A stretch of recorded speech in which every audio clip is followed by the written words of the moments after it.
What's up, Panther Nation? Welcome to another podcast of the Four Man Rush. Today you got myself, Will, Kev, and JD. We're going to take a look at the recent news today. A lot went on, a lot of big news went on today heading into the bye week. Then we'll look at the breakdown of the disaster against the Miami Dolphins yesterday as well. So let's get started with today's biggest news. Christian McCaffrey, Panthers franchise running back, basically went down Sunday with an ankle injury. Turns out he's actually been placed on IR today. The injury was a lot worse than what they had originally thought. So, now we're going to be hearing a lot of questions about, the Christian McCaffrey contract. Since he signed the deal, he's now played in only 10 out of the last 33 games over the last two seasons.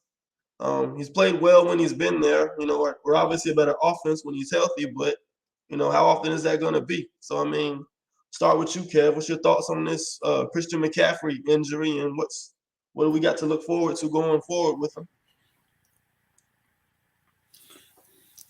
Well, for me, with this Christian McCaffrey injury, someone rolled up on his ankle. Again, it just seems to be like these weird, freakish things that happen to him.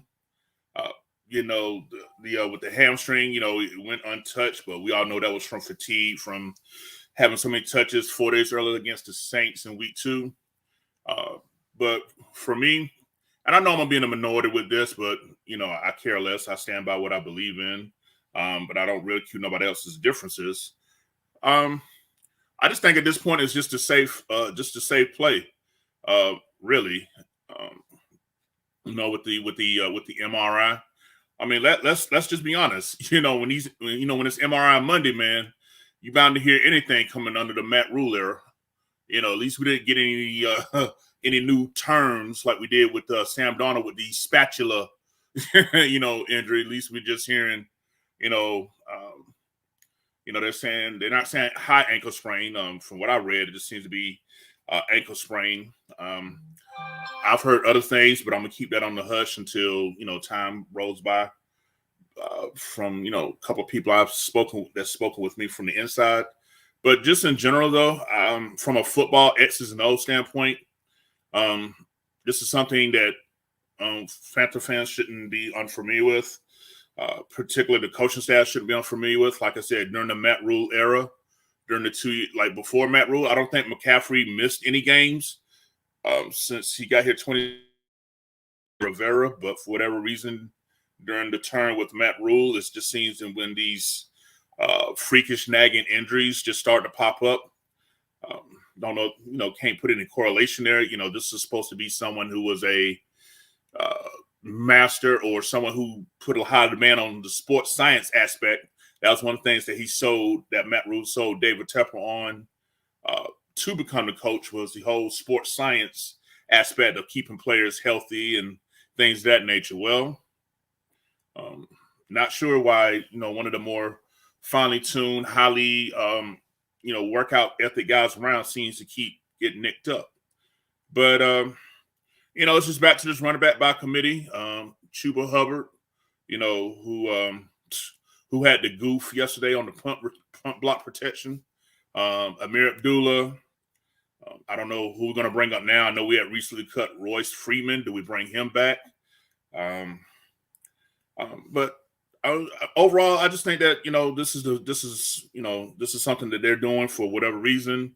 Going into this bye week, had we been won the game and been 6-6, I think this possibly would have been something different. But would it seem to be trending downward, even with the bye week coming up? I just feel like that this is something that the team is doing to try to create flexibility. This now allows them to add a room on the roster spot to add a late season addition to the team. Whether this can somehow help the team out in the area that allow us to, stop this bleeding that we're going through, who knows? But I'm still a fan of McCaffrey. I love his contract. I don't have an issue with it. I know many are going to disagree or whatever the case, but it is what it is at this point. We just got to keep pounding and move forward. McCaffrey will see you in 2022. What's your thoughts, JD? I know the talk of the fan base is going to be, do you supposed to, back to that overall topic, do you pay running backs? Now you see what goes on with Saquon Barkley, Dalvin Cook, Derrick Henry. All these guys are getting hurt. Is there a fair point to you shouldn't pay running backs big contracts? If there's anything that I disagree more with, there's just not anything I disagree more with, honestly, especially for running backs. I think people have devalued running backs to a degree. But when you have a guy that can impact the game, like a Dalvin Cook, screen game, it doesn't matter. Zone, power, automatic 4 or 5 yards, as long as your O-line does their job. Derrick Henry, a freaking workhorse for how many years since high school, bruh? Who wouldn't pay the man? I would. I back 2 Brinks trucks up, straight up. Christian McCaffrey, best route running back in the league right now, hands down. No question about it. He can make a move to slot receiver right now and still eat. Full time. Who would not? 3K yard, bruh. Back to back 1,000 and 1,000 yards? Who do that? Who impacts the game like that, bruh? Nobody. Saquon Barkley might have been one of the most explosive running backs I've ever seen in my life. I would take him top 10 still. I don't understand. I don't understand the idea. And it's the same people that say you don't have to run the ball to run an effective play action pass. It's the same people. And I'm like, bruh, it's about the effect on the game, bruh. The reason why these guys get paid is because of their effect on the game. Straight up. And I don't have a problem with the contract. Christian McCaffrey proved his worth well before this season. So I don't understand why people are acting like we waited till this season or when he was starting to get hurt to pay the man. The man is one of the best running backs in the league, straight up. You take him off this team, there is nothing. So if you let Christian McCaffrey walk after you invested a top 10 pick on him, you have nothing. You start over. DJ Moore, all them, they overrated to me. Anyway, well, I'm still heated from the last game, but nah, bro. I can't get with that. And I think people are placing too much value on certain positions and not enough value on other positions. Like, just no. Christian McCaffrey is still one of our franchise cornerstones, and we're just gonna see him next year, straight up. No, as long as there's no structural damage, no muscular damage, this man, they acting like this man broke his leg or something. It's an ankle sprain, bro. Come on, man. They rolled up on his. We saw it. It's not like it's structural damage, none of that. And his game ain't even predicated on speed like that. He's the smoothest athlete in the NFL, people. He's going to be able to play until he's 30-something. Maybe not running back, but he's still going to be running his routes like when he's 30-something. I can't get with it. I think everything is crashing at the right time for people to be like, oh, well, this too, and then just look with a pessimistic view on everything that ever happened. So Matt Rule trips going into his press conference. There he go tripping again. Oh my God, we need a new coach. Random stuff, little stuff like that, bro. People just looking for a reason to be pessimistic at this time, bro. Christian McCaffrey's still our guy. End of discussion. And I think that's the key point. What types of, I think, is he really injury prone or is he just unlucky? I mean, last year, what type of injuries? We're talking about an ankle again, and we're talking about a shoulder. This year it's a hamstring, which, just happens on a short week on a Thursday game, and another ankle here. So these aren't these aren't permanent injuries that are going to linger for him or career ending or career threatening and not going to slow him down. It's just nagging stuff that just happens in the normal course of the game. I just see him as a guy that's just unlucky. I mean, think about it. The running back touches the ball more than any other player. So, I mean, he's going to be exposed to those kind of hits more than anyone else. So, I mean, it's just something we got to deal with. Remember, he's still only on his 5th-year option of his contract. You haven't even started the extension portion of the deal yet. So, I mean, we still got, at least one. I think it's 2 years. The way it's structured, I think we have an out in 2023. Correct me if I'm wrong. So I think next year he can is the first year of his deal. Then after that, the team has an option. They can get out and save money if they release him or get out or trade or something like that. So I think at a minimum he will be on the roster next year and have another year to prove his worth with the value of that contract. But overall, just wish the guy healthy. I do feel bad for him. He works hard as anybody. We know what type of player he is when he's healthy.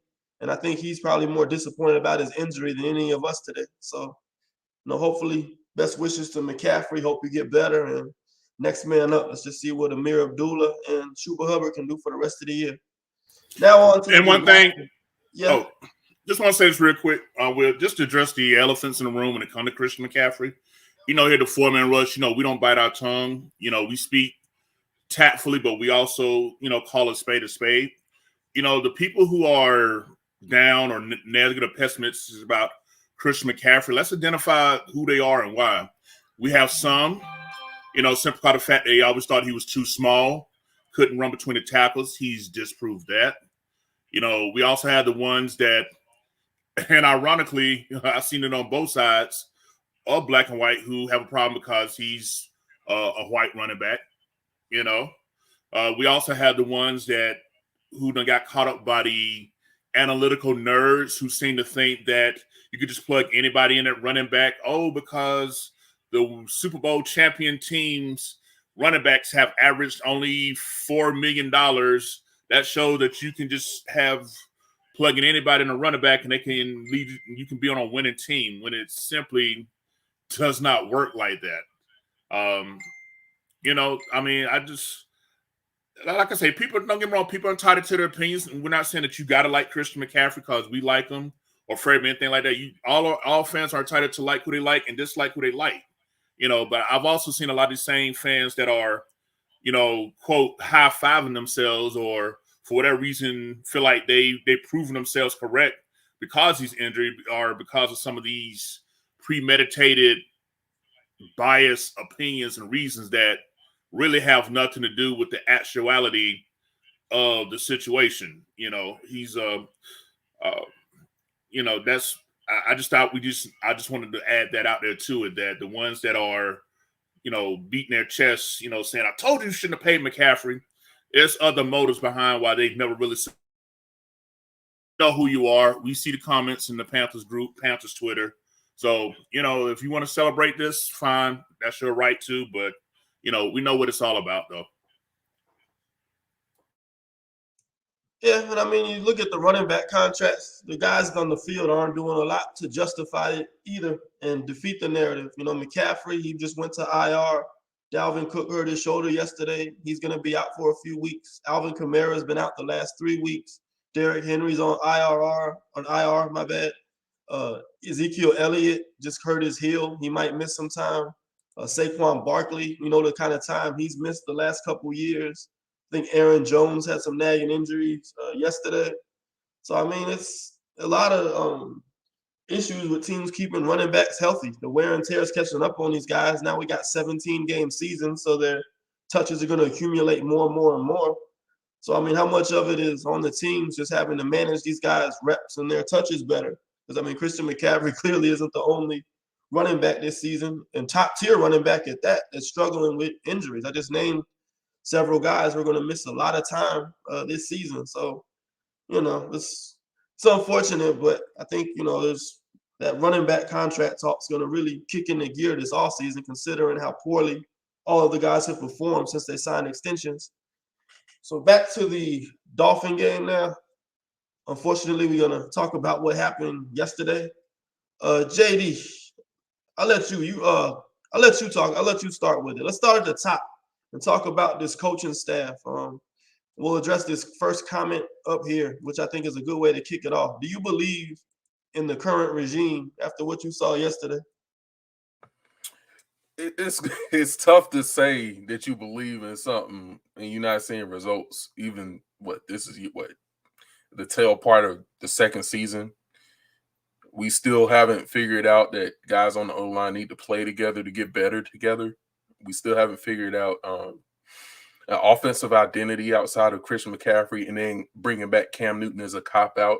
Like, there's just no continuity. Like, on the O-line, defense crumbles. Like, I honestly can't say that I do believe in them. But here's the caveat. I think not only did we underestimate the team that just beat Lamar Jackson, the former NFL MVP, like they almost shut them boys out straight up. And I think we all went into this game looking forward and not understanding who the Dolphins are and how their strengths on defense directly correlate with our weakness on offense, which is pass protection. So I think it was a sobering game for us. There's nothing I saw from that game that gives me hope in the regime, but I'm sure nobody is getting any kind of hope from this previous game, especially you lose to a team like Miami, who has been up and down for like the last decade. Maybe a couple years ago, they were getting ready to they were fighting for a playoff berth, but still it's Miami. Like, everybody knows Miami as a team that's more fraudulent than they are contenders. So I can't say that I do trust the regime. I'm gonna have to see this team come out their hair on fire after this bye week for me to even have a glimmer of hope at this point, honestly. Can you break it down a little bit? I mean, the Panthers, let's look at some things. We lead the league in penalties, right? After all of the talk on the offseason about DBO signs and don't beat yourselves, we lead the league in drop passes. So between those two, penalties and drop passes, definitely beating ourselves. Next thing Rule likes to preach is the process, the brand, do your job. Well, I mean, we have a muff on a Chuba Hubbard, muffs on a punt block protection, allows the Dolphin player to come in untouched, straight to the punter, block the punt, get a touchdown there. Offensive line can't pick up a stunt to save their life.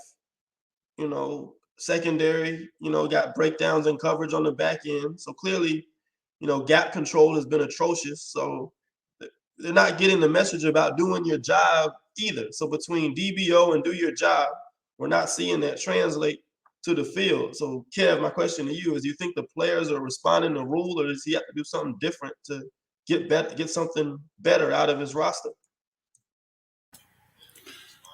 My opinion is I don't think the players are responding to Rule's methods. Again, Rule is Rule is bringing a lot of his college proven ways that worked at Temple, that worked at Baylor, over to the NFL. And this whole thing about, now I'm not sure before, because it wasn't nothing I ever saw at training camp under Rivera, but the whole thing about running laps, doing push-ups, when you make a mistake. These are the type of things that, I did in high school, I've seen in college. Not quite sure, how, grown men, millionaires, relate and feel to that. Some may respond to it. Some may not. But like you said, the whole DBO thing that we had fun, mocking Cam Irvin and others with throughout training camp. Did it get better? Nah, it didn't. But here's the only thing I will say. I don't think that Matt Rule and them are, like, what we're seeing on Sundays is not being preached during the week. What's going on? Sheena Quick, who's a friend of ours with Quick Blitz, the four-man rush, she mentioned something today in her interview when she asked a question with Matt Rule, and she was stating that every week you're saying that the players had a good week of preparation, yet the results on the field are not showing it. Why do you think that is? And I was thinking to myself, that's a damn good question. Where is this disconnect of what's taking place on Fridays, Wednesdays, Thursdays, and Fridays, and then we come out there and we just seem like a team that's caught in a deer in headlights. So for me, I don't feel like that the players are buying into everything up under Matt Rule. It just seems to be it's not there. Talent wise, I think this is a very talented team, individual talent for a year to rebuild. But as far as just it turning over, just not seeing that. So I just think that the coaching aspect of it, whether it's coming from Rule overseeing everything or from these coordinators, Brady and Snow, or whether it's these handful of assistant coaches that are position coaches that's working with the team, something is just not. This just seems not to be working. When we got what I think you pointed out, Will, in the chat yesterday, what Miles Hartsfield was covering, Jalen Waddle at one point. Like, who does that? Why is, fans were asking, I saw it on Twitter, why Stephen Gilmore is not locked up on the number one wide receiver? Why we can't put a former defensive player of the year just removed 2 years ago who played significant snaps yesterday? Why is he not locking up the opponent's number one receiver? It just seems that they want to do it a certain way to prove themselves right versus doing what's going to work effectively. And I think that the players are really getting kind of frustrated with it. I think the effort is there, but the execution is not. And I just think that Rule is loose in the locker room. Yeah, man. I was in on, at least give them 2 years. In year 3, we'll see where we're at. But I mean, if we don't see a significant improvement over these next 5 games, I don't know how excited I could be for year 3 at this rate. So see if he's able to rally the guys up and finish strong. AJ Jackson, shout out to him, wants to talk about Dante Burnt Jackson. Man, look, with Dante Jackson, man, he's played against 2 very good wide receivers the past 2 weeks. Terry McLaurin is probably the most underrated guy in the league today. The guy makes contested catches. The guy can get open on his own. Great hands. So losing reps to Terry McLaurin is nothing to be ashamed of. And Jalen Waddle, you're talking about a top 6 pick in the NFL draft. I think he was the fastest guy in the draft this year as well. He's going to become a great receiver in his own right. So I think it's back-to-back weeks. We just seen Dante cover 2 great wide receivers. And you just got to separate, where's the reps where he's just flat out getting beat? What can you do about that? It's a cornerback position. You're going to lose reps, right? You can't knock a guy for just losing a rep when he does everything right, but the receiver just makes a better play than him. Then what's the mental errors, the lack of discipline, the technical errors? Like for example, the Redskins game last week, we're in the red zone. Dante's covering, I think it was Cam Sims or one of their other receivers, and he's in man coverage and he's eyeing the quarterback instead of the hip of the wide receiver. Those are the things you can get on Dante on slip-ups in technique, slip-ups in his coverage assignments. Okay, then, but just Dante getting beat by very good wide receivers, I don't think that's fair to criticize, the guy. Because now you can argue maybe, do you put Stephon Gilmore on a Jalen Waddle?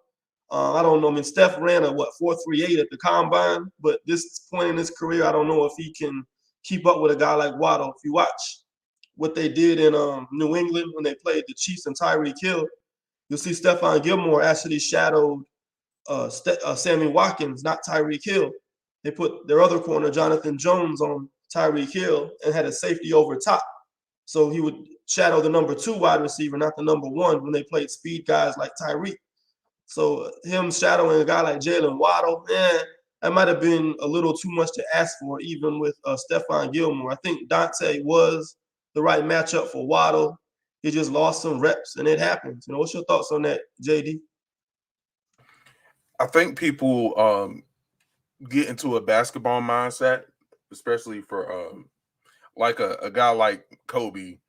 He would guard the other team's best scorer, right? MJ would guard the other team's best scorer, straight up. Like AI, it doesn't matter. For football, as long as your best corner can erase half the field, you're winning. So it may not be the other team's best guy, but as long as Stephon's guy is on the island and locked up it makes it easier for the rest of the defense. So what I'm seeing, especially over these past 2 weeks, it's been a speed matchup they went for. So Dante Jackson on Terry McLaurin, who is a legit 4-3 guy, maybe lower on depending on the day. On Jalen Waddle, who is a legit 4-2 guy, probably lower on a better on depending on the day. That's not the matchup I'm concerned with. As long as Gilmore is out there locking up half the field, that's what I'm concerned with. But what I will say is if you got Gilmore out there and you have Dante Jackson over here on the island with their fast guy, give him safety help over the top and let him play aggressive. That's what he's been doing. That's what he does best. Dante Jackson, most of his interceptions have come in zone coverage. Dante Jackson is going to play the eyes of the quarterback and try to jump the route and take the ball away. That's what Dante Jackson is. So if you do have that guy on the other side that doesn't need the safety help or can play without the safety help, then why not shift that safety help over to Dante Jackson and let him play aggressive? Now, that's not going to work in every situation, obviously, like that whip route against Washington in the red zone where Dante Jackson jumps inside. That's not really going to help him there. But when we're looking at big plays down the field and chunk plays, absolutely, I would consider doing that. And I would even consider Dante Jackson moving to a free safety nickel type role for us. So that's just something to look for going forward. Dante Jackson has not been a consistent issue for this defense. Let's nip that in the bud right now. Like he's had maybe two bad games. The rest of the season been lights out. So I think people need to look at the whole picture here. But yeah, Dante Jackson, I think he's still a baller. I don't know if they give him another contract. I don't know how that's going to work out. He definitely lost some money these last couple of games, but I'm still rocking with him. So what you're noticing too is Phil Snow is running he runs a lot of man coverage. That's why we got so many corners on the roster. So teams, particularly the last 2 weeks, they're running man coverage beaters. What are those?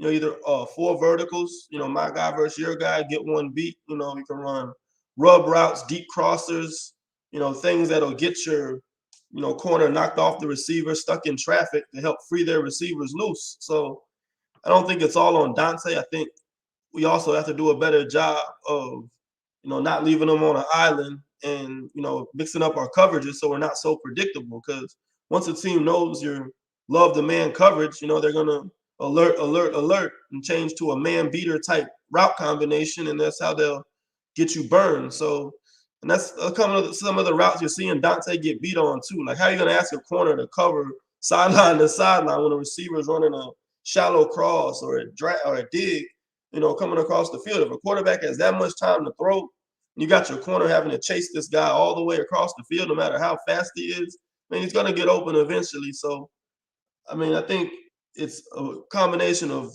both. Dante, showing poor technique and discipline at times, but on the other hand, I think Phil Snow's starting to leave him out to dry a little too much against wide receivers that need more attention than just one-on-one man coverage. There's elite receivers like Terry McLaurin, a guy like Jalen Waddle, who I think will be elite one day. They can't be covered by one guy. You're going to need safety help. You're going to need to mix up your coverage. You're going to need to use your help, know where your help is. So I like to see, a lot of adjustments on the defensive side of the ball as well. I think they're starting to figure out what Phil Snow likes to do. Here's a question we kind of avoided so far. We didn't have a QB that's going to take us anywhere. I tried to buy into Cam's return, but he hasn't improved. I'm going to take a crack at this, and I'm going to pass it to Kev. So my thing is this, man. We signed Cam Newton, 2-3 weeks ago? And we're all excited. It's a feel-good story. He's coming home, yada, yada, yada. Right. But let's keep it 100% realistic and honest right now. It's week 10 when he comes back, right?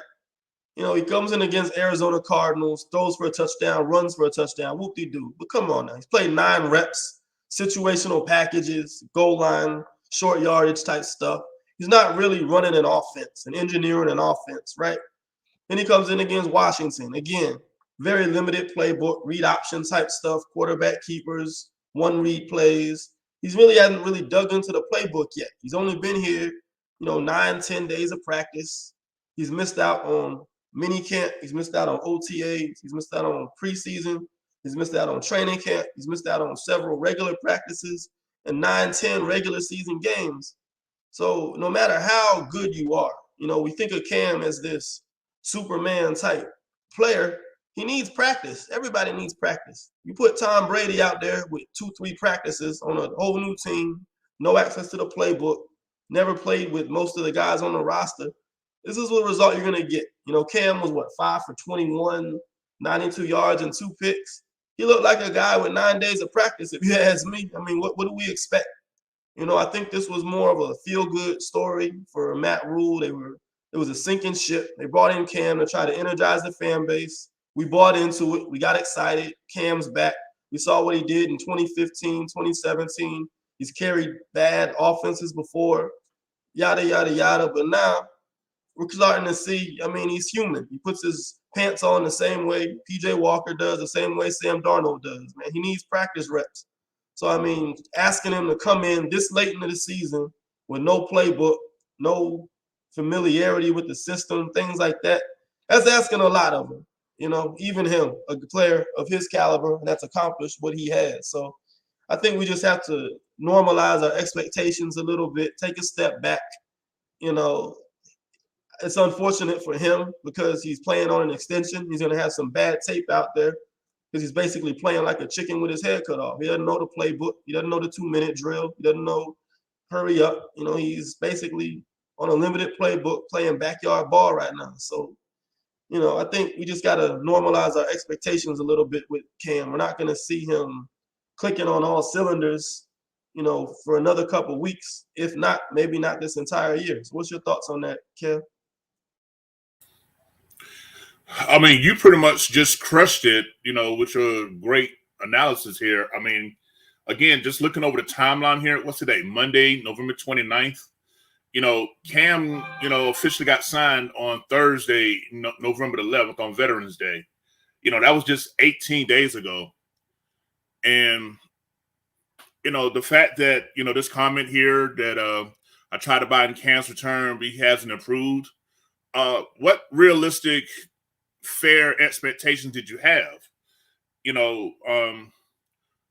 Because at the end of the day, like you pointed out, all the great points, Will, you're talking about somebody that, 3 weeks ago, which would have been the 8th, he admitted he was, eating cereal with his kids, playing with his kids. Yeah, he does his typical awesome individual workout, but that's not the same as practice. So you're basically taking someone that's off the couch and you're expecting to have the same type of impact he had in either 2015, hell, even 2018. And that's just really an unfair observation. But because we're pointing out valid reasons for Cam, we're going to be labeled as what Cam defenders or Cam loyalists when we're simply just calling out established facts and proving things. Because at the end of the day, Will, JD, I made a post about it in the main Panther group. I said there's 3. Cam Newton, the return of Cam Newton reminded me there's 3 type of fans in this Carolina Panther fan base. Number one, you got the anti-Cam fans. These are fans that no matter what Cam Newton does, there's going to find something wrong with it. When he had a great game last week, even though we lost, he lost. That's the 10th game. That's the 9th game in a row that he started and we've lost. 21 for 27 and 3 touchdowns, wasn't good enough. So now we got a complete opposite this next week.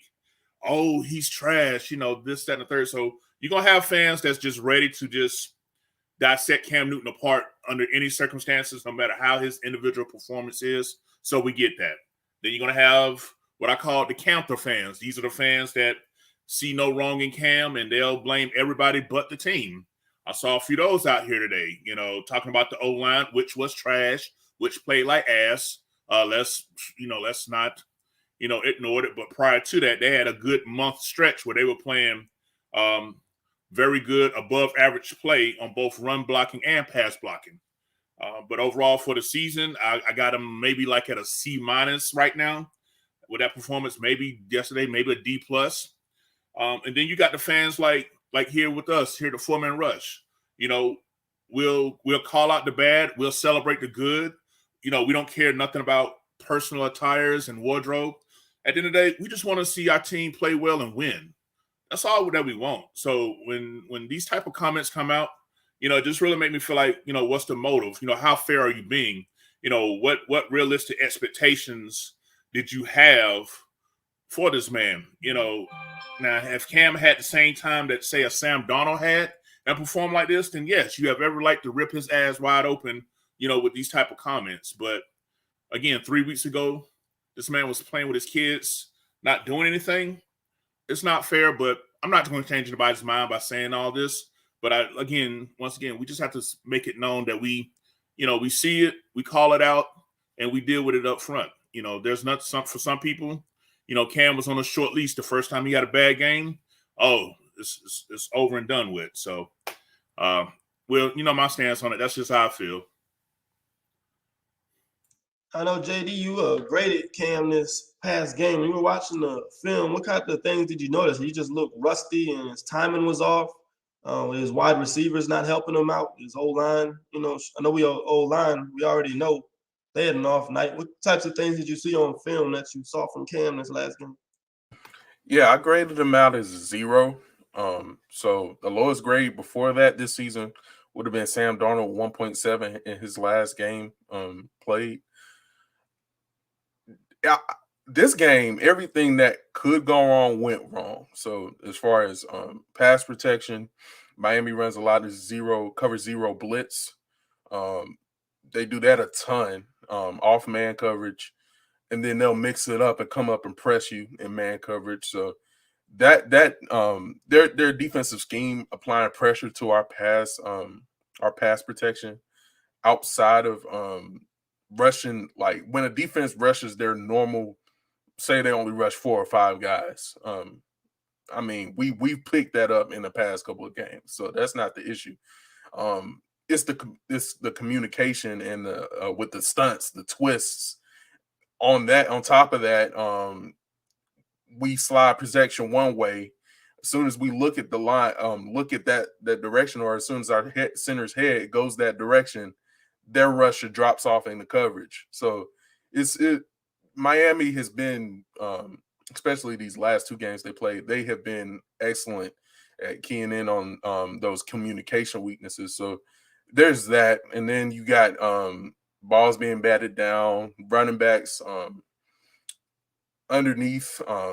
I don't know if they're not getting enough depth in their check down routes, but like we had a lot of batted balls. Maybe that's because the ball's coming out too flat. Maybe it's a little bit of both.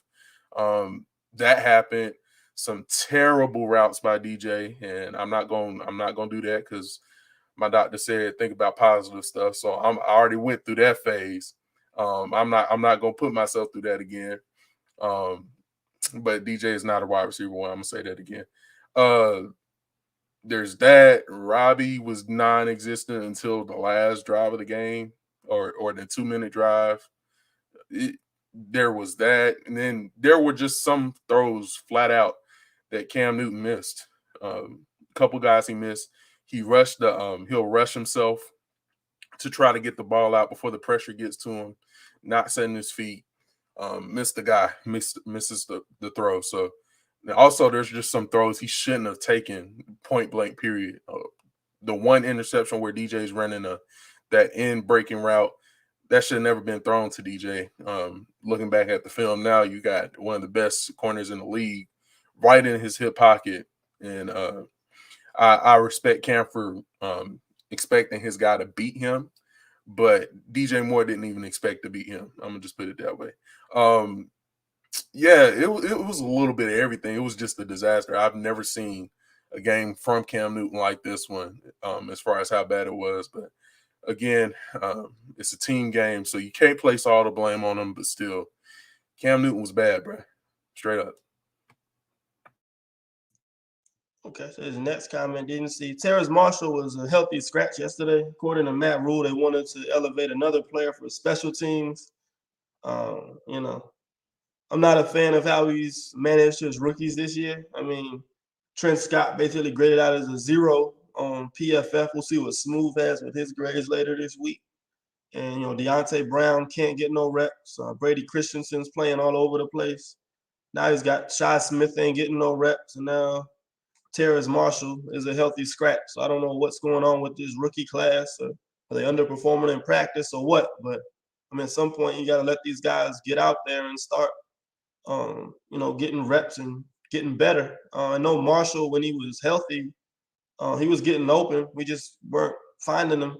He was beating his man, and maybe he lost his confidence. I don't know. But remember, you need a quarterback in the system to get these guys involved, and we just haven't had that consistently throughout the year.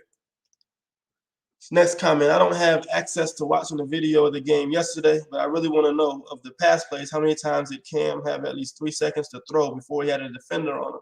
We'll know that when ESPN releases their pass rush win rate statistics. I think that's not until tomorrow or Wednesday, right, Kev, for this game. So I don't know what that stat is at the moment.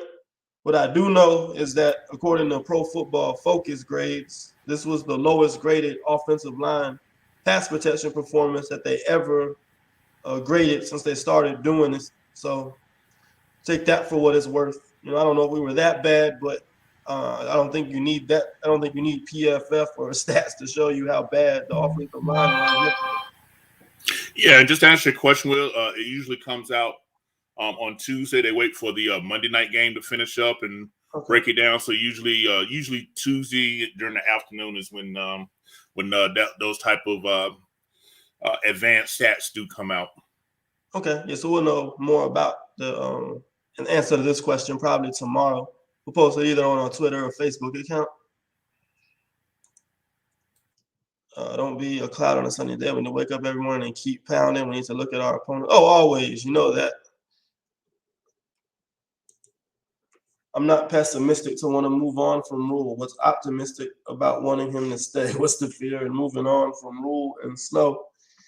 I'm kind of on the fence with that. If Matt Rule wants to take a college job, I won't complain. But as far as, getting fired and losing his job after year 2, think about Ron Rivera. At this point in 2012, he was, 3-8 after 11 games? Well, what happened? You finished the season 7-9. We had something to build off of. We got excited going into next year. Started slow, went 1-3, but finished the year strong, went 12-4. And after that, we won 3 straight division titles, made the playoffs the next 4 out of 5 years, and lost the Super Bowl in 2015. So I just think, I like to wait. I like to give coaches at least 3 years to see what they're made of. Because imagine if we had the same energy with Ron Rivera in 2012, he would have been out of there. We may have never went on that epic run we did from 13, 14, and 15. So I know it's tough now. Things aren't looking good. Things are a little shaky, but I still think he's done some good things with the draft. I like how he's built the defense so far. Players seem to like him still. So we'll see how it plays out the rest of the year. But I think if you're expecting Rule to get fired after year 2 of a 7-year deal, I think you're kind of setting yourself up for a disappointment.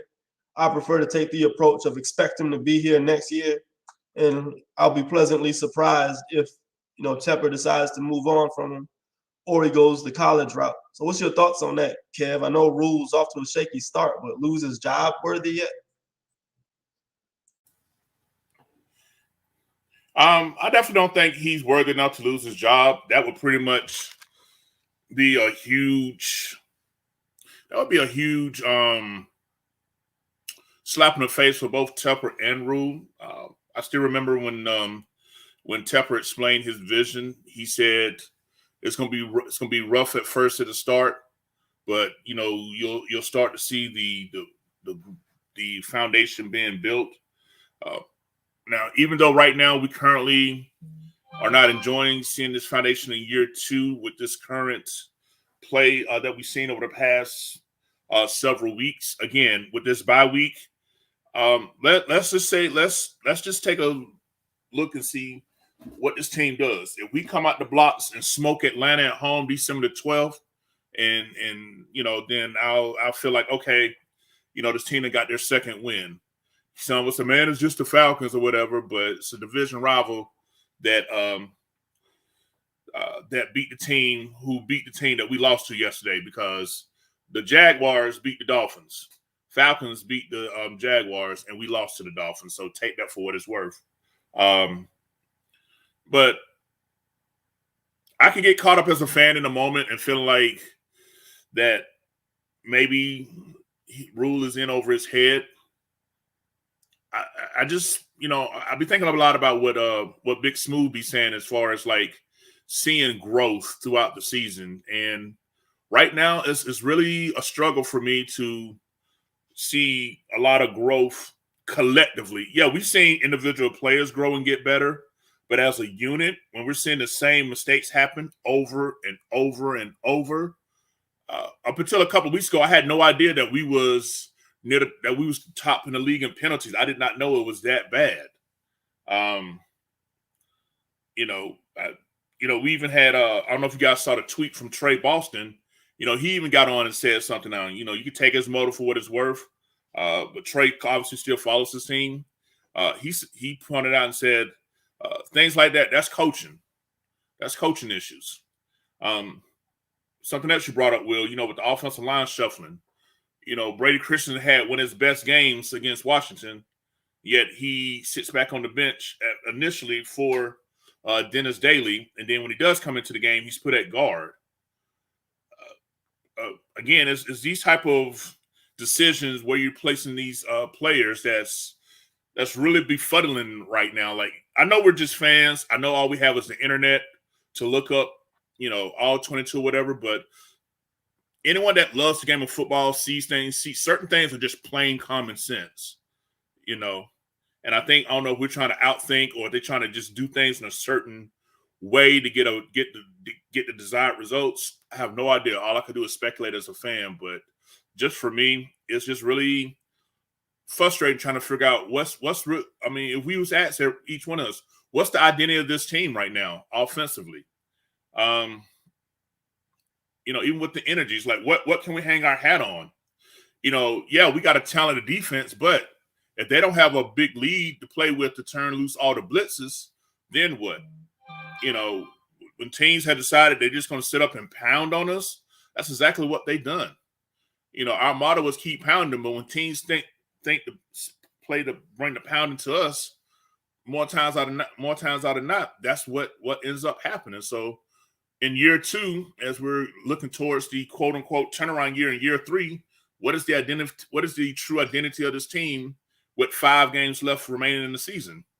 And it's really hard for me to pinpoint and say what it really is. So, but to answer your question, I don't think he should get fired, even though in the moment I had thoughts of that in the last 24 hours. But no, I think Matt Rule definitely, if one of these college jobs don't give him an offer he can't refuse. If he's here, I definitely think Tepper needs to let him get to his year 3 of his plan.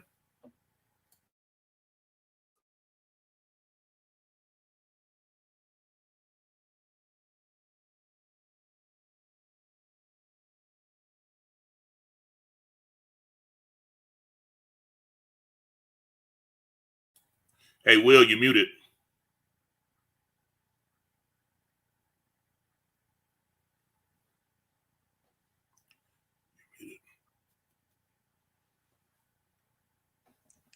Okay. There Why you isn't Gilmore? Yeah. Why isn't Gilmore on opponent's number 1 is the question here. And my answer to that is, what they're doing with Gilmore is they're using him in what they call a star position. You're seeing a lot of teams do that with their best corner now. Jalen Ramsey's playing a lot of the slot as well.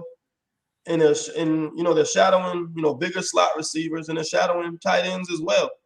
Yesterday, Stephon Gilmore was covering Mike Gesicki, one of the Dolphins' best weapons. I mean, Gesicki had 3 catches, 17 yards. I don't know if any of those were on Stephon in one-on-one coverage, but that was his assignment on a lot of his snaps yesterday in Atlanta. He was shadowing Kyle Pitts, hybrid wide receiver tight end guy, followed him around the field. So I think, that's kind of just how they're using Gilmore right now. And I think it's about matchups too. Jalen Waddle's a speedster. Gilmore's a 4.38 guy, but remember he's coming off a quad injury, and I don't know if he's still running that fast as he did back in 2012 in the NFL draft, right? So they want to put the faster guy, Dante Jackson, on a speed guy like Jalen Waddle. And like I said earlier, if you watch how the Patriots use Gilmore as well, watch the Chiefs-Patriots matchup and how Belichick defended Mahomes in that offense. They had Gilmore on Sammy Watkins, their other corner, Jonathan Jones, on Tyreek Hill, and that allowed them to take Sammy Watkins out of the game and double Tyreek Hill with Jonathan Jones and having a safety over top. So I think you'll see both, depending on who the receiver is. I think next week or the week after next against Kyle Pitts, Gilmore will shadow him, but the smaller, quicker speed guys, you'll see Dante Jackson or possibly even CJ Henderson at some point match up with them. 47 and 43 as a college. And you're going to criticize Rule all you want, but when you look at his overall record, that's kind of misleading. You got to look at where they started and where they ended, right? Temple was 1-10. He took them to 10-3 in 2-3 years. Baylor was 1-11. Took them to, a bowl game, and I think what were they?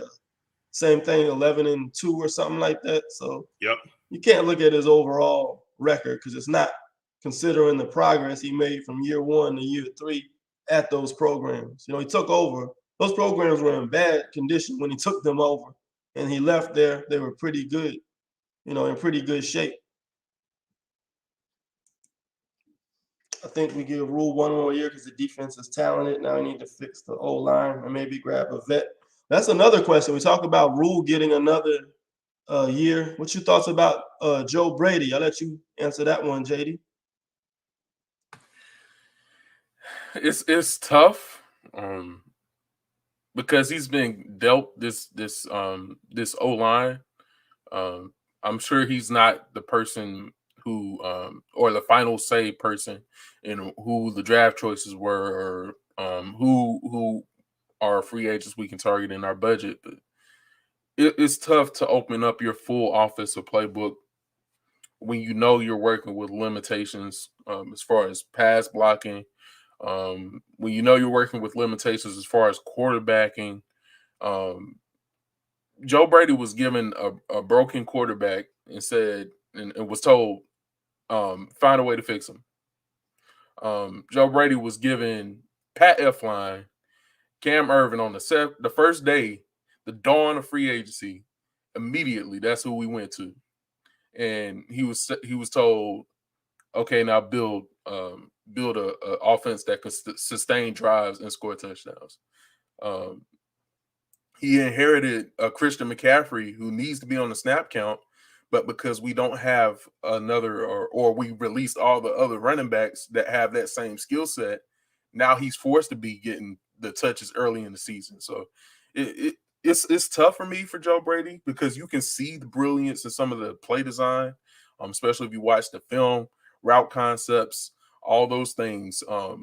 Even with limitations at O-line and quarterback, you can see the excellence there, but I just don't know if he even the improvement in the run game, because at one point in this season we were not running the ball well at all. We made the adjustment, went to more outside zone type stretch plays, and immediately now we're running the ball much better. So it's tough for me for Joe Brady, because I do think he's a little bit overrated and overly touted as offensive coordinator, just by the fact that he had 5, 6 or 7 NFL first round talents with him in LSU, with Joe Burrow and all those cats. Then he comes here and is expected to be an offensive guru. So I would give him another year, honestly. I don't see any reason not to give this whole regime another year. Especially if Rule stays, then Joe Brady stays, then Phil Snow stays. I think if Rule is gone, both those guys are gone. So I would give the staff one more year altogether, given that we see some improvement over these next 5 games. But you got to give him a shot to work with a unit, an O-line that's not fragmented every other game by your head coach. You got to give him time with a quarterback. He hasn't even had a quarterback in the NFL to be an incumbent in a scheme yet, because Teddy Bridgewater starts the season. They trade him. Sam Darnold, this is his first season here. It looks like he's going to be gone or moved in some form or fashion, according to what Scott Fitterer said in his press conference. So I think you kind of got to give the man a shot, a legitimate shot. Kev, I'll let you answer this one. What do you think about the offensive line musical chairs Matt Rule was playing? So Christensen has his best game at left tackle a week ago, goes to the bench, put Daly at left tackle, and they put Michael Jordan at left guard. Jordan gets some penalties, bench Jordan, then put Christensen at left guard with Daly at left tackle. And what's going on with these rotations, and are you a fan of that? I'm definitely not a fan of that. Don't get me wrong. I get the penalties and mistakes, but when you take out your most passionate, your most dominant offensive player in Michael Jordan, over some penalties. Again, I'm not saying that that I'm making excuses for it, but you're pretty much telling your players play mistake free, or you're going to get benched. A lot of times you got to play through the bad plays to get to the good plays. You know what I'm saying? And Will, you said this several times. How many times has there been where we all get caught up on out of 70 snaps, we'll only focus on the 5 bad plays and forget about the rest. Offensive line is all about chemistry. It's all about cohesion. You practice all week with Michael Jordan at left guard, and then you suddenly pull him early in the first half, over some penalties. Not due to the injury, but penalties. And when you do that, you take someone who played his best game easily at left tackle just last week against Washington and Brady Christensen, and you put him at left guard. Why? If anything, put Daly at left guard and put Brady Christensen back at left tackle. Now, everybody knows me and Big Smooth from day one were not fans of Brady Christensen. So for me to be saying that, it shows that there's been some improvement, there's been some growth, there's been some development in Brady Christensen's game to feel that way. And I honestly think that he should have started. I don't know what it is that the offensive line coach and Matt Rule see during the week to validate their reasons behind what they're doing on the offensive line. I'm not a fan of it. I think it throws off the chemistry tremendously. The ability to communicate the line calls, knowing what the guy beside you is going to do.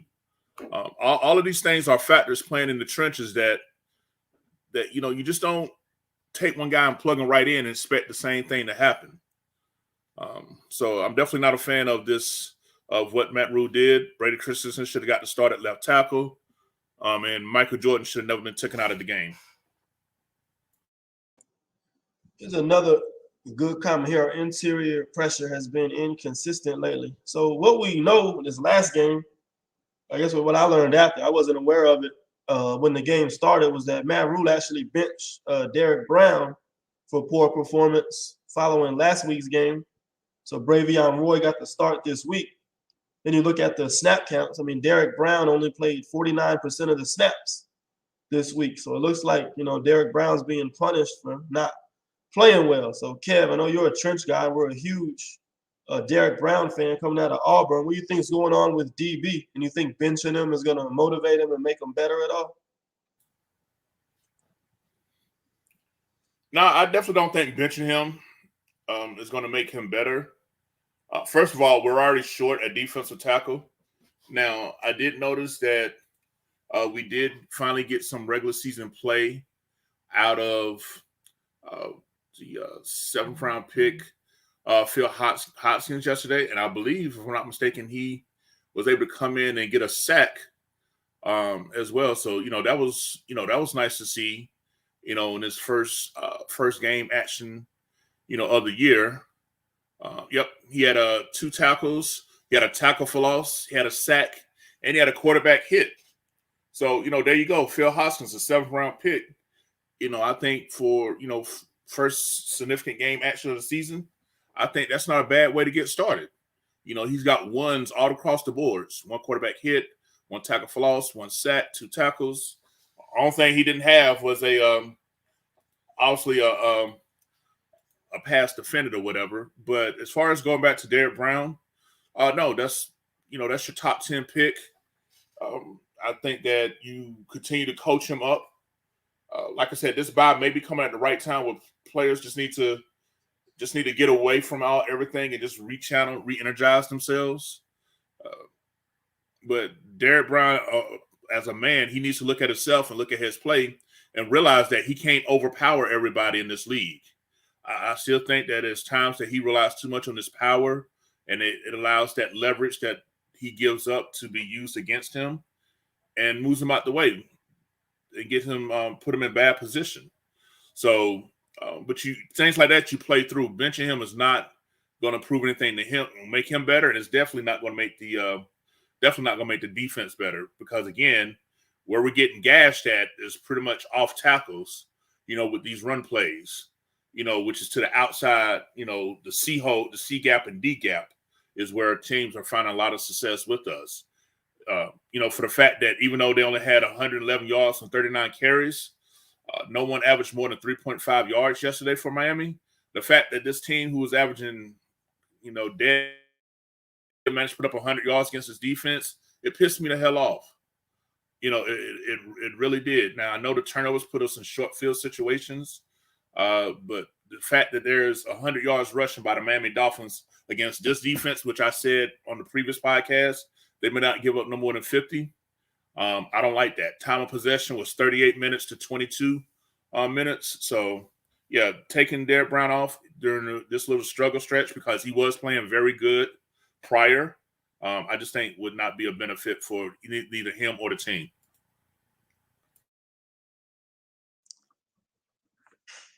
Yeah, I think with defensive tackles too. Think about K'Wan Short, who he's drafted with 2013 draft.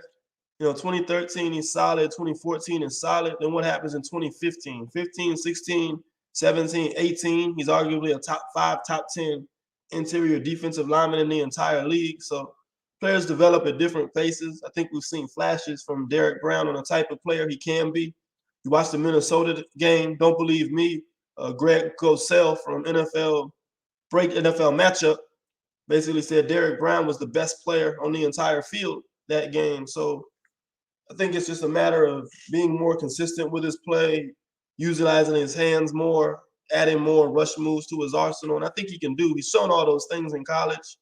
So I think maybe year 3 is when we'll start to see him be the consistently dominant player that we expected him to be when we drafted him. So I think that's just the thing with rookies too. He's not a rookie yet, but rookies, second-year players, they need time to develop.